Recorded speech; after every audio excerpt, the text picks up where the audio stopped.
Hello friends, welcome back JP law classes में आप सबका स्वागत है दोस्तों। ये आरजेएस का आज क्रिमिनल यानी कि क्रिमिनल लॉ का टेस्ट नंबर 2 है। ठीक है, सिविल लॉ का हम कल करेंगे। ठीक है, और आज ही टाइम मिल गया तो आज करेंगे, नहीं कल करेंगे। ठीक है, तो अगर पहले एक क्रिमिनल लॉ का एक मॉक टेस्ट हो चुका है, ठीक है, वो अभी तक आपने नहीं देखा तो जेपी लो क्लासेस के यूट्यूब चैनल पे जाके वो देख सकते हैं। ठीक है, और आज आज का सेशन हम स्टार्ट करेंगे। ये टेस्ट नंबर 2 है। और अगर आप इस चैनल पर नए हैं तो एक बार इस चैनल को सब्सक्राइब जरूर कर लेना, बेल आइकन पर क्लिक करना जिससे नेक्स्ट क्लास का नोटिफिकेशन आपको मिल सके। ठीक है, और इसका पीडीएफ आपको जेपी लो क्लासेस के टेलीग्राम चैनल पर मिलेगा। उसका लिंक आपको डिस्क्रिप्शन बॉक्स में दिया हुआ है, उसको ज्वाइन कर ले। ठीक है, और question number 1, A shoot Z with intention to killing him, Z I in consequence is guilty of murder, culpable homicide, both A and B, none of the above. यह को मार डालने के आशय से क उस पर गोली चलाता है, परिणाम स्वरूप यह मर जाता है। क दोषी है हत्या का या आपराधिक मानव वध का। ए और ब दोनों में से या उपरोक्त में से कोई नहीं। आपको फटाफट इसका राइट आंसर देना है कमेंट बॉक्स में। ठीक, तो दोस्त इसका राइट आंसर हो जाएगा, यानी कि ए किसके लिए लाइबल होगा, ए किसके लिए लाइबल होगा वो आपको बताएं, गिलिटी, यानी ए गिलिटी ऑफ द मर्डर के लिए लाइबल होगा। ठीक है, तो वो हत्या का दोषी है, हत्या के ये दोषी है। ठीक है, ठीक है, A shoot with intention to killing him, Z dies in consequence as guilty of murder, तो मर्डर के लिए लाइबल होगा। ठीक है, तो next question number 2, the word public servant denoting a person falling under a commissioner office in the military, every judge empowered by law to do any adjudicatory functions, officer of the court of justice, all of the above। लोक सेवक शब्द उस व्यक्ति का घोतक है, निम्न में से किस में आता है? सेना के प्रत्येक आयुक्त ऑफिसर के, या प्रत्येक न्यायाधीश जो निधि न्याय निर्णायक कार्य करने को अधिकृत है, या न्यायालय का वो प्रत्येक ऑफिसर, या उपरोक्त सभी। बताइए फटाफट से, यानी कि क्वेश्चन नंबर 2 का राइट आंसर दीजिए। और पब्लिक सर्वेंट कहाँ डिफाइन करेगा वो भी आपको कमेंट बॉक्स में बताइए कि पब्लिक सर्वेंट को कौन से सेक्शन के अंदर डिफाइन कर रखा है और दे रखा है पब्लिक सर्वेंट। ठीक है, वो आपको बताए फटाफट से। ठीक है, तो दोस्तों जो पब्लिक सर्वेंट है वो सेक्शन 21 के अंदर दे रखा है आईपीसी के अंदर। ठीक है, और पब्लिक सर्वेंट के अंदर ये denotes a person falling under commissioner officer in military, ये भी सही है। एवरी जज empower by law to do any adjudicatory functions, officer of the court of justice, तो इसका राइट आंसर हो जाएगा ऑप्शन नंबर ऑल, यानी कि सारे आएंगे। ठीक है, और ये सेक्शन 21 के अंदर दे रखा है आईपीसी के अंदर, और उपरोक्त से भी ये करेक्ट हो जाएगा। ठीक है, तो ये सारे आएंगे इसके अंदर। ठीक है, जो क्वेश्चन आपको नहीं आ रहा उसको एक नोटबुक में लिख लें। ठीक है, फिर उसको रिवाइज करते रहें। ठीक है, तो यहाँ से एक क्वेश्चन आने के चांस है। और जो नए एक्ट हैं, जो जो बीएनएस उनके जो नए एक्ट आए हैं उनमें से आपको डायरेक्ट सेक्शन बेस्ड क्वेश्चन आएंगे जो नए चेंजेज हुए हैं। ठीक है, और इसके अंदर जो आईपीसी पुरानी आईपीसी है, ओल्ड आईपीसी, सीआरपीसी, एविडेंस है, उनमें से इलस्ट्रेशन बेस्ड क्वेश्चन आएंगे, प्रॉब्लम बेस्ड क्वेश्चन यहाँ से आएंगे, और डायरेक्ट बेस्ड क्वेश्चन जो सेक्शन बेस्ड क्वेश्चन आपके नए जो एक्ट है उनसे आएंगे। ठीक है, उनको अच्छे से कर लेना, एक एक सेक्शन वहाँ पे चेंज हुए हैं तो सारे अच्छे से आप याद कर लो। ठीक है, question number 3, section 29A deal with IPC related to document available security या electronic records, none of the above. यानी कि भारतीय दंड संहिता की धारा 29 का संबंधित है दस्तावेज से, मूल्यवान प्रतिभूति या इलेक्ट्रॉनिक कोड, उपरोक्त में से कोई नहीं। बताए फटाफट से, यानी कि करेक्ट आंसर दीजिए। ठीक है, तो डॉक्यूमेंट कहाँ डिफाइन करा था ये बताइए आप फटाफट से पहले तो। ठीक है, और जो यानी 29A में क्या दे रखा है, यानी कि वेलेबल सिक्योरिटी, यानी कि इलेक्ट्रॉनिक रिकॉर्ड दे रखा है। क्या दे रखा है? Electronic record, option number 3 is correct हो जाएगा। ठीक है, और यानी कि इलेक्ट्रॉनिक रिकॉर्ड्स ये करेक्ट हो जाएगा। ठीक है, और बाकी जो इलेक्ट्रॉनिक रिकॉर्ड दे रखा है, डॉक्यूमेंट सेक्शन 29 के अंदर दे रखा है। ठीक है, सेक्शन 29 ऑफ द आईपीसी। ठीक है, और डॉक्यूमेंट यानी दस्तावेज का सेक्शन 20 धारा, यानी कि धारा 29 ऑफ द आईपीसी। ठीक है, और जो बाकी जो ये जो वेलेबल सिक्योरिटी यानी सेक्शन 30 के अंदर दे रखा है, यानी कि जो वेलेबल सिक्योरिटी है ये वेलेबल सिक्योरिटी यानी सेक्शन 30 के अंदर दे रखा है। ठीक है, मूल्यवान प्रतिभूति ये कहाँ पे? सेक्शन धारा 30 के अंदर ये दे रखा है। ठीक है, इलेक्ट्रॉनिक रिकॉर्ड 29 में और डॉक्यूमेंट 29 में है आईपीसी में। ठीक है, इंपॉर्टेंट क्वेश्चन है। ठीक है, और ये जो question number 4, when the police officer may be arrest without warrant, police officer कब अरेस्ट कर सकता है बिना वारंट के? ये कौन से सेक्शन के अंदर दे रखा है? सीआरपीसी के अंदर, वो आपको बताना है। ठीक है, और ये इसका राइट आंसर क्या है वो भी आपको पता होना चाहिए, ठीक है। Who commits the option number 1 who commits in the presence police officer cognizable offence, जो यानी कि पुलिस वारंट के बिना कब गिरफ्तार कर सकती है, जो किसी पुलिस अधिकारी की उपस्थिति में संज्ञा अपराध कारित करता है। Option number 2 who has been proclaim as on offender by the state government, जो राज्य सरकार द्वारा अपराधी उद्घोषित किया जा चुका है। ऑप्शन नंबर ए और बी दोनों, ए और बी या नन ऑफ द अबव उपरोक्त में से कोई नहीं। करेक्ट आंसर दीजिए फटाफट से। करेक्ट आंसर दीजिए। सीआरपीसी का ये कौन सा सेक्शन है वो आपको बताना है, ठीक है।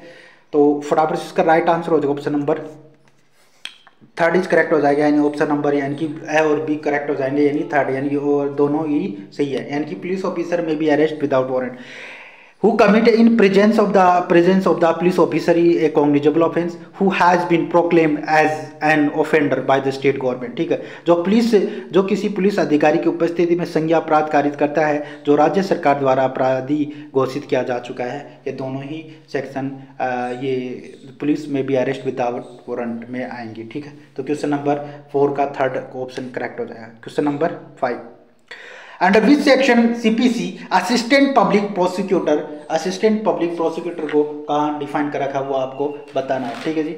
असिस्टेंट पब्लिक प्रोसिक्यूटर तो कौन से सेक्शन के अंदर दे रखा है असिस्टेंट पब्लिक प्रोसिक्यूटर, ठीक है। तो बताओ फटाफट से, यानी कि 24, 25, 26, 29, ठीक है। और इसके अंदर यानी कि दंड प्रक्रिया संहिता की धारा के अंतर्गत शासन द्वारा सहायक लोक अभियोजन की नियुक्ति कौन करता है वो अभी आपको बताना है, ठीक है। तो 24 के अंदर क्या दे रखा है, पब्लिक प्रोसिक्यूटर यानी पीपीपी दे रखा है, ठीक है, पीपीपी दे रखा है। और 25 के अंदर असिस्टेंट पब्लिक प्रोसिक्यूटर, ठीक है, असिस्टेंट पब्लिक प्रोसिक्यूटर दे रखा है, ठीक है। तो ऑप्शन नंबर यानी कि बी इज करेक्ट, यानी सेकंड इज करेक्ट हो जाएगा, यानी पब्लिक प्रोसिक्यूटर, ठीक है। असिस्टेंट पब्लिक प्रोसिक्यूटर 25 के अंदर दे रखा है, असिस्टेंट पब्लिक प्रोसिक्यूटर 25 के अंदर दे रखा है, ठीक है। Option number second is correct हो जाएगा, और ठीक है तो राइट आंसर हो जाएगा, यानी पब्लिक प्रोसिक्यूटर यानी 24 के अंदर, 25 के अंदर क्या है असिस्टेंट पब्लिक प्रोसिक्यूटर की बात की जाती है, ठीक है, 25 के अंदर, ठीक है। और 25A directorate of the prosecution, ठीक है, डायरेक्टरेट ऑफ द प्रोसिक्यूशन की बात करता है। और 26 court by which offence are triable, ठीक है। और सेक्शन 29 किसकी बात करता है, ठीक है, इसके 29 डील करता है यानी सेंटेंस विच मजिस्ट्रेट में भी पास, मजिस्ट्रेट कौन सी सेंटेंस दे सकता है, ठीक है, वो सब दे रखा है, ठीक है जी। तो next question number 6 who is competent to issues condition order for removal of nuisance under section 133 of CrPC, ठीक है।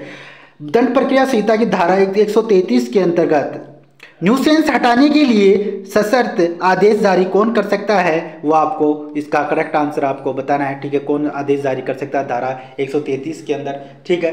तो जिला मजिस्ट्रेट, उपखंड मजिस्ट्रेट, कार्यपालिक मजिस्ट्रेट उपरोक्त में सभी, district magistrate, sub division magistrate, executive magistrate, all the above. Correct answer दीजिए। Who is competent to issues a conditional order for removal of nuisance under section 133 of CrPC, district magistrate, sub division magistrate, executive magistrate, all of the above. तो दोस्तों इसका right answer हो जाएगा option number यानी कि D यानी 4 is correct, all the above उपरोक्त में सभी सारे ये रिमूवल कंडीशन ऑर्डर रिमूवल करने के न्यूसेंस का आदेश दे सकते हैं, ठीक है जी। क्वेश्चन नंबर 7 का आंसर दीजिए फटाफट से, ठीक है। A tried for murder of B, intentionally beating him with club, causing his death. Which of the following facts are in issues?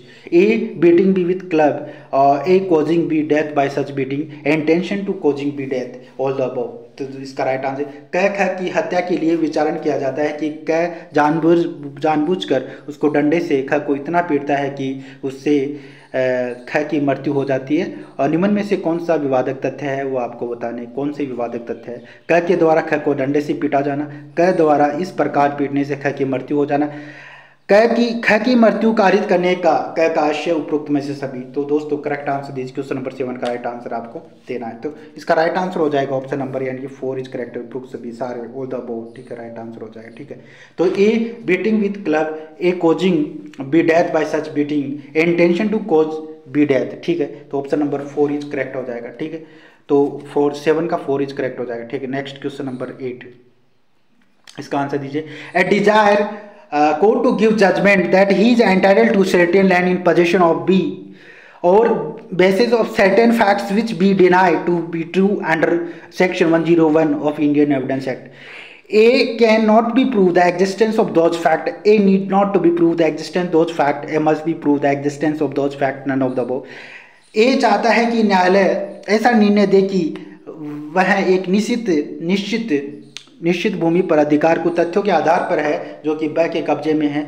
ब इन तथ्यों से इनकार करता है और धारा 101 साक्ष्य अधिनियम के अंतर्गत ए उन तथ्यों को साबित नहीं कर सकता। ए उन तथ्यों को साबित नहीं कर सकता। ऑप्शन नंबर सेकंड है एंड की a can not be prove the existence of those fact. और ऑप्शन नंबर 2 ए उन तथ्यों को साबित करने की आवश्यकता नहीं है। ए को उन तथ्यों को साबित करने की आवश्यकता नहीं है। ऑप्शन नंबर 3 ए को उन तथ्यों को साबित करना जरूरी है। A must prove this existence those facts. ठीक है, तो इसका राइट आंसर हो जाएगा। और ऑप्शन नंबर 4 है नन ऑफ द, इनमें से कोई नहीं है। ठीक है, तो इसका राइट आंसर हो जाएगा यानी ऑप्शन नंबर 3 इज करेक्ट। ए उन तथ्यों को साबित करने की आवश्यकता जरूरी है। ठीक है, A must be, option number 3 A must be prove the existence of those fact. Right answer option number 3 is correct हो जाएगा। ठीक है, next question number 9। Relevant fact to be considered a statement under section 32 of Evidence Act are when it related cause of death, when it related existence of relationship, when it made in will deed relating family affair, all of the above। and किसी कथन को धारा 32 के साक्ष्य अधिनियम के अंतर्गत सुसंगत मानने की आवश्यक तथ्य हैं जबकि वह मृत्यु के कारण से संबंधित है। ऑप्शन नंबर 2 जबकि वह नातेदारी से अस्तित्व के संबंध में है।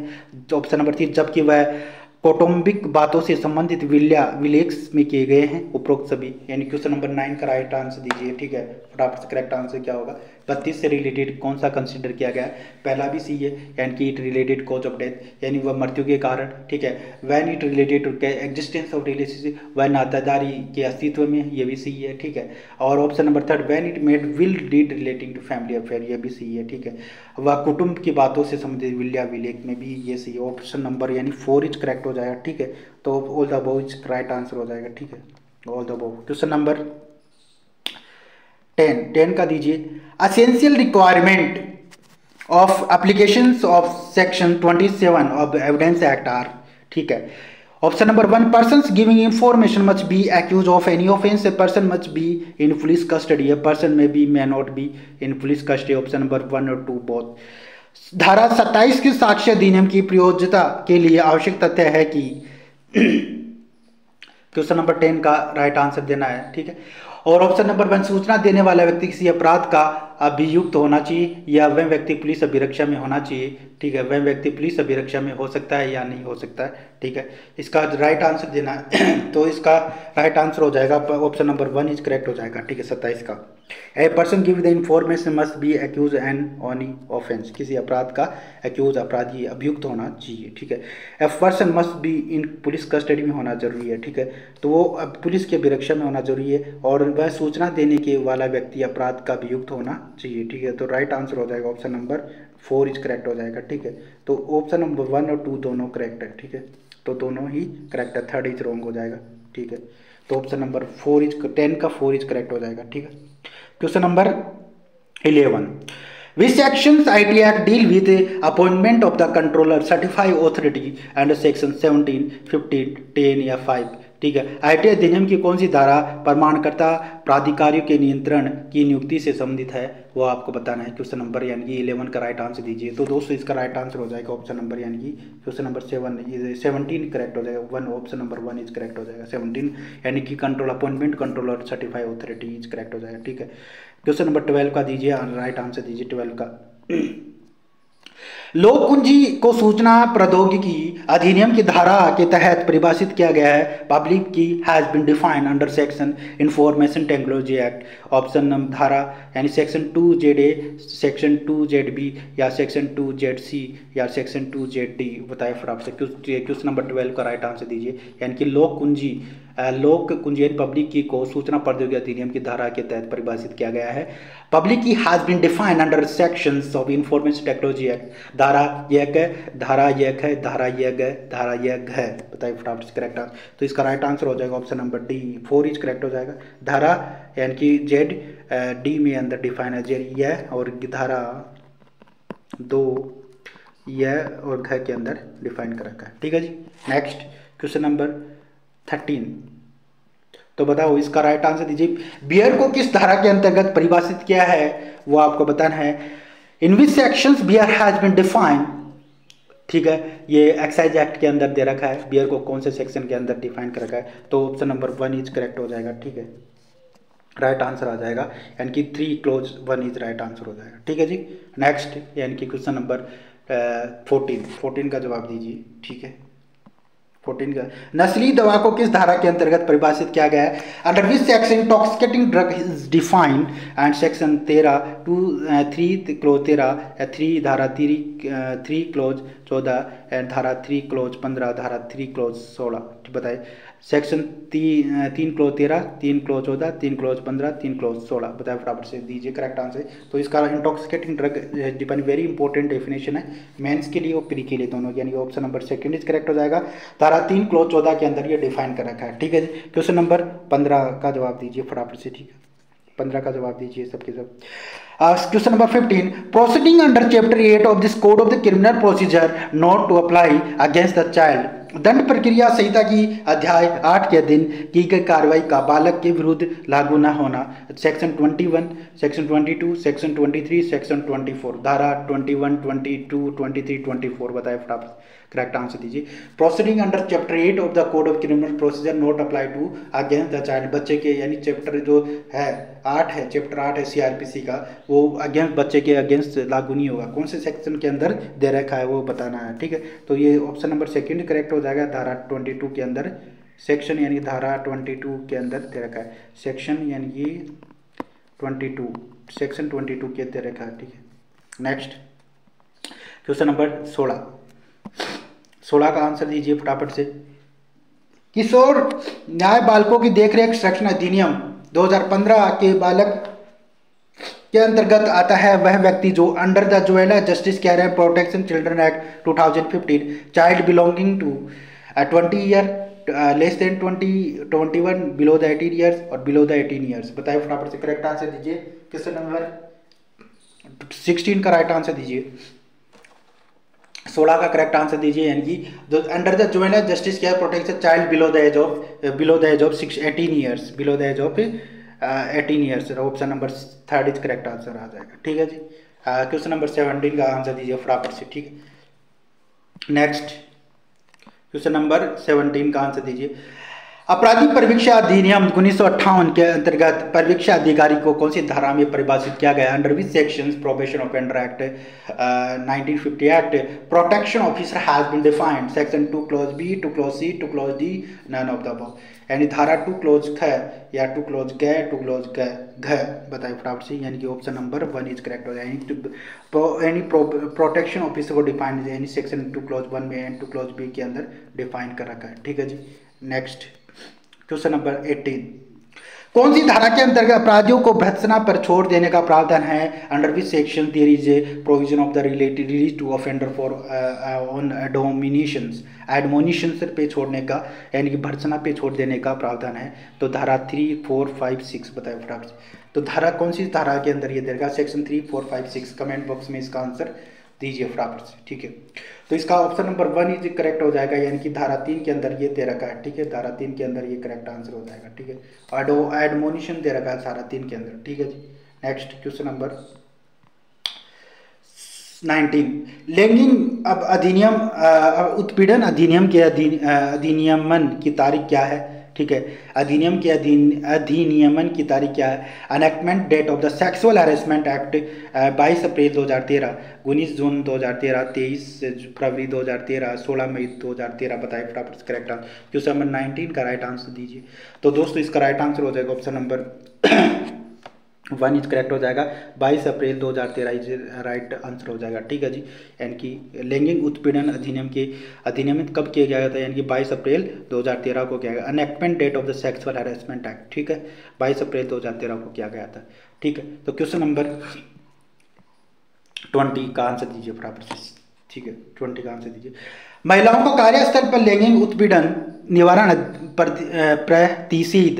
प्रतिदोष अधिनियम 2013 के अधिनियम संख्या क्या है? Sexual harassment of women at work place prevention prohibition redressal act 2013। ये एक्ट नंबर कौन सा है वो आपको बताना है, 14, 20, 26 या 60, बताए फटाफट से करेक्ट आंसर। इसका राइट आंसर हो जाएगा ऑप्शन नंबर 1 इज करेक्ट हो जाएगा। ये एक्ट नंबर कौन सा है, एक्ट नंबर 14 है, ठीक है, एक्ट नंबर 14 है, ठीक है। Next question number 21, indecent representation woman of prohibition act 1986 come into force, ये कब लागू हुआ था। महिला का अशिष्ट रूपण प्रतिषेध अधिनियम 1986 लागू हुआ था 2 अक्टूबर 1987, ठीक है। 3 अक्टूबर नवंबर 1987 या 2 अक्टूबर 1986 या 3 दिसंबर 1986, बताइए। दिसंबर 1988 का तीसरा दिन, दिसंबर 1986 में सेकंड डे, और 1987 में थर्ड डे, और 1987 में सेकंड डे, बताइए फटाफट से करेक्ट आंसर देखिए। क्वेश्चन नंबर 21 का राइट आंसर दीजिए। तो दोस्तों इसका राइट आंसर हो जाएगा ऑप्शन नंबर 1 इज करेक्ट हो जाएगा। सेकंड डे ऑफ अक्टूबर 1987 को ये लागू हुआ था, ठीक है। Indecent representation woman prohibition act 1987, ये 86 है और 87 में लागू हुआ था, ठीक है। Question number 22, how many sections are there in the indecent representation woman prohibition act 1986, महिला का अशिष्ट रूपण प्रतिषेध अधिनियम 1986 में कितनी धाराएं हैं वो आपको बतानी है, ठीक है। बताओ फटाफट से, यानी क्वेश्चन नंबर 22 का राइट आंसर दीजिए। तो दोस्तों इसके अंदर कितनी धाराएं हो सकती है, तो इसको ऑप्शन नंबर 3 इज करेक्ट हो जाएगा। ऑप्शन नंबर यानी 10, इसके अंदर 10 धाराएं हैं, ठीक है।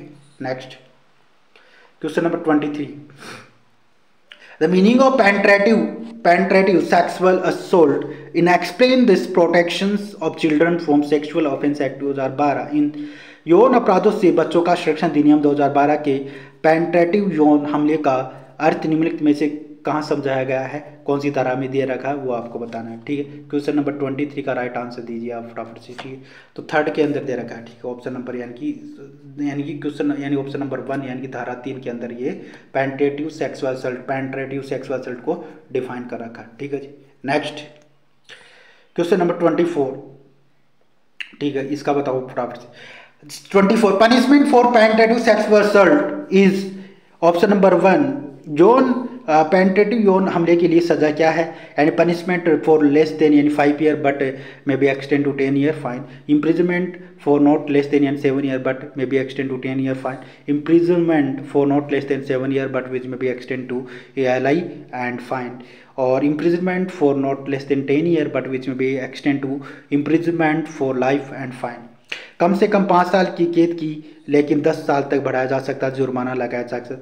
ऑप्शन नंबर ई कम से कम 7 साल और तक और उसमें बढ़ाया जा जुर्माना लगाया जाए, या कम से कम 7 साल या आजीवन कारावास, ठीक है। ऑप्शन नंबर ख यानी कि 10 साल कारावास लेकिन आजीवन कारावास जुर्माने तक बढ़ाया जा सकता है। तो दोस्तों इसका राइट आंसर 24 का राइट आंसर दीजिए फटाफट से, ठीक है। तो कौन सा करेक्ट हो जाएगा, तो यानी कि इम्प्रिजमेंट नॉट लेस देन यानी 10 ईयर, यानी कि ऑप्शन नंबर 4 इज करेक्ट, यानी imprisonment not less than 10 year बीच में भी एक्सटेंड टू LI, उसको LI तक बढ़ाया जा सकता है फाइन। तो ऑप्शन नंबर का इज करेक्ट हो जाए, कम से कम 10 साल की सजा होगी, आजीवन कारावास और जुर्माने तक बढ़ाया जा सकता है, ठीक है। तो ऑप्शन नंबर का इज करेक्ट हो जाएगा ऑप्शन क्वेश्चन नंबर 24 का 4, ठीक है। नेक्स्ट 25 का दीजिए फटाफट से राइट आंसर दीजिए। Penetrative sexual assault on a child below that age is punishable with minimum 20 year imprisonment for life imprisonment, ठीक है। 8 ईयर, 10 ईयर, 12 ईयर, 16 ईयर्स। तो बच्चे की उम्र कितनी होनी चाहिए अगर वो 20 ईयर इम्प्रिजनमेंट ऑफ लाइफ के लिए अगर पनिशमेंट है, पनिशेबल है। कम यानी कम उम्र के बच्चे गंभीर यौन हमला कम से कम 20 साल के कारावास, आजीवन कारावास के साथ दंडनीय है, 8 साल, 10 साल, 12 साल, 16 साल, ठीक है।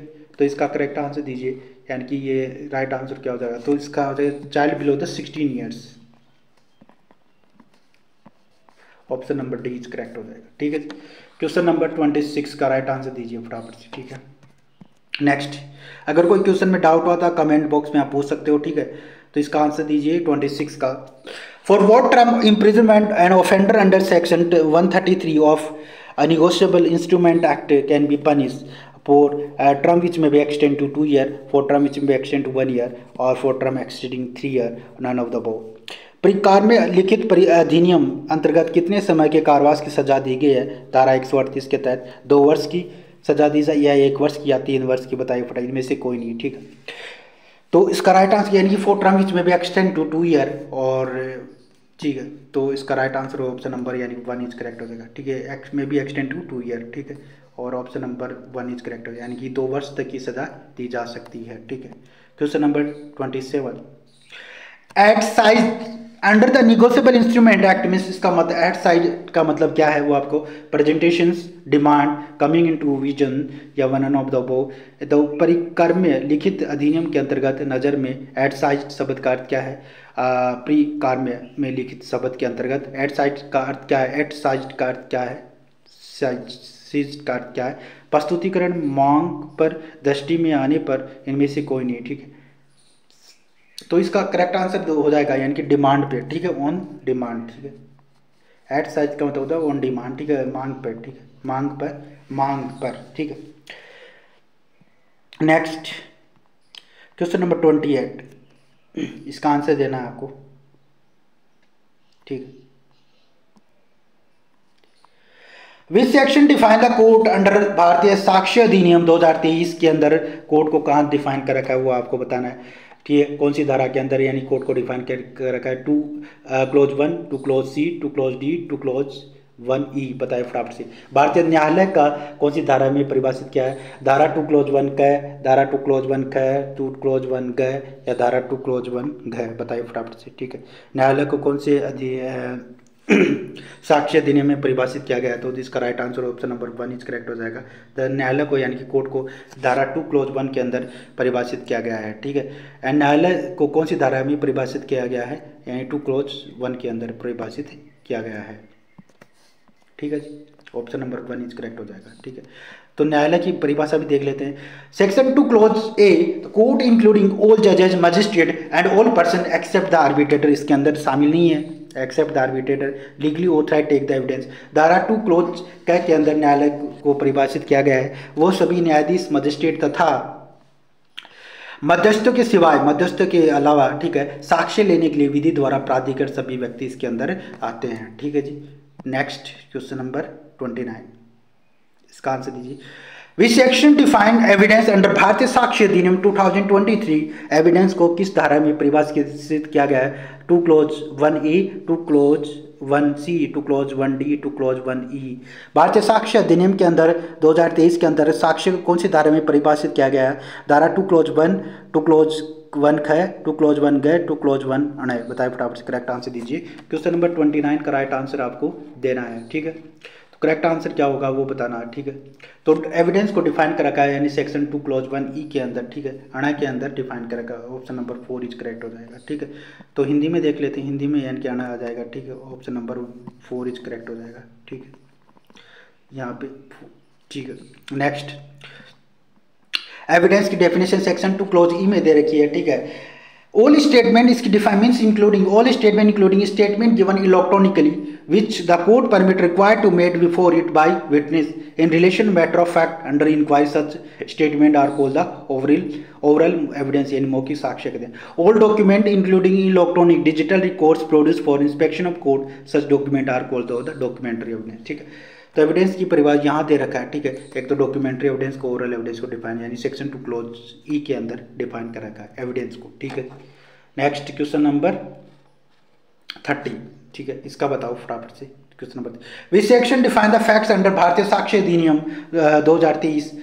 Section 2 close 1, 2 clause C, 2 close F, 2 close 1E। बताइए फटाफट। भारतीय साक्ष्य अधिनियम के अंदर 2023 के अंदर तथ्य को कौन सी धारा में परिभाषित किया गया है वो आपको बताना है। ठीक है, तो इसको तथ्य को यानी 2 क्लोज 1 ख, 2 क्लोज 1 ख, 2 क्लोज 1 च, 2 क्लोज 1 अण। बताए फटाफट से। तो इसको डिफाइन यानी कि फैक्ट्स को डिफाइन कर रखा है। ठीक है, तो ऑप्शन नंबर यानी कि 3rd करेक्ट हो जाएगा। एंड 2 क्लोज 1 एफ के अंदर डिफाइन कर रखा है, एंड 2 क्लोज 1 च के अंदर डिफाइन कर रखा है यानी तथ्य को, फैक्ट्स को। ठीक है, नेक्स्ट फैक्ट्स की डेफिनेशन हम देख लेते हैं यहाँ पे। ठीक है, डायरेक्ट में क्या दे रखी है? सेक्शन 2 क्लोज एफ के अंदर इंक्लूडिंग है फैक्ट्स। ठीक है, anything state of thing, first option anything state of thing, relation of thing capable of being perceived by the sense, any mental condition which any person is conscious. Illustration, there are the certain words arranged in the certain order in certain place is a fact. उसको क्या कहते थे? the person सुनता है और देखता है, वो सब क्या है? तथ्य है। और पर्सन कुछ शब्द कहता है, and person said certain words is a वो सब तथ्य हैं। A person hold a certain opinion, certain intention, act in good faith, fraudulently use in particular word in particular sense, और is was at the specified time conscious of a particular sanction is a fact, वो सब तथ्य हैं। ठीक है, एक बार हिंदी में देख, तथ्य से अभिप्रेत सेक्शन 2 क्लोज 6 के अंदर तथ्य को परिभाषित किया गया है। इसके अंतर्गत ऐसी कोई वस्तु या वस्तुओं की अवस्था, वस्तुओं का संबंध जो इंद्रियों द्वारा बोधगम्य हो। ठीक है, जो इंद्रियों द्वारा क्या है, बोधगम्य हो। Anything state of thing, relation of thing capable of being प्रिसाइजिंग। ठीक है, सेकंड है कोई मानसिक दशा, any mental condition of which any person is conscious, जिसका बोध किसी व्यक्ति को हो। ठीक है, तो दृष्टांत कहता है ऑप्शन नंबर 1 यह है कि अमुक स्थान अमुक क्रम में अमुक पदार्थ व्यवस्थित हो, वो तथ्य हैं। ठीक है, there are certain object arrange in certain order certain place is a fact. ठीक है, इलस्ट्रेशन सेकंड कहता है पर्सन सेड, यानी कि किसी व्यक्ति ने कुछ सुना या देखा, वो तथ्य है। A person said is had show the something is fact, the person said certain word is fact. ठीक है, तो पर्सन या थर्ड है किसी व्यक्ति को अमुक शब्द कहना, वो तथ्य है। और कोई मनुष्य अमुक राय रखता है या अमुक आशय से या सद्भावपूर्व कपटपूर्व कार्य करता है, किसी विशिष्ट शब्दों को विशिष्ट भाव में प्रयोग करता है या विशिष्ट संवेदना में बोध किसी विनिर्दिष्ट समय में, या एक तथ्य, ये सब तथ्य हैं। भारतीय साक्ष्य अधिनियम 2023 ये एक्ट नंबर कौन सा है, यानी कि ये 47 है। ठीक है, ये एक्ट नंबर यानी कि ये 47 है। अब प्रेसिडेंट की सहमति मिली थी, यानी कि 23 दिसंबर 2023 को। It shall be come into force, यानी 1 जुलाई 2024 को आया था, लागू हुआ था।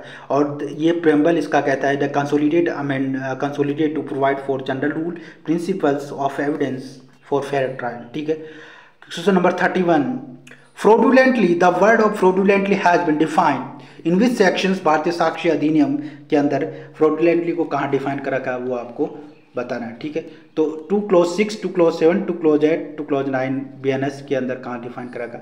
इसका आंसर आपको कमेंट बॉक्स में देना है, मैं इसका आंसर नहीं बताऊंगा, कल हम इसका आंसर डिस्कस करेंगे। लास्ट क्वेश्चन है आज का। ठीक है, इसका आंसर यानी कपटपूर्वक शब्द को भारतीय न्याय संहिता 2023 की किस धारा में परिभाषित किया गया है।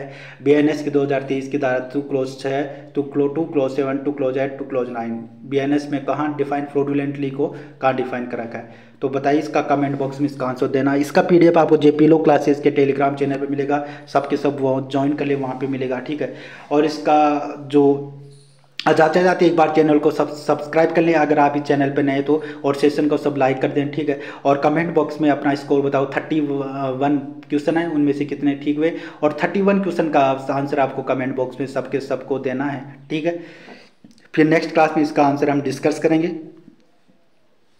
ठीक है, मिलते हैं नेक्स्ट क्लास के अंदर। If you like this video do subscribe my channel.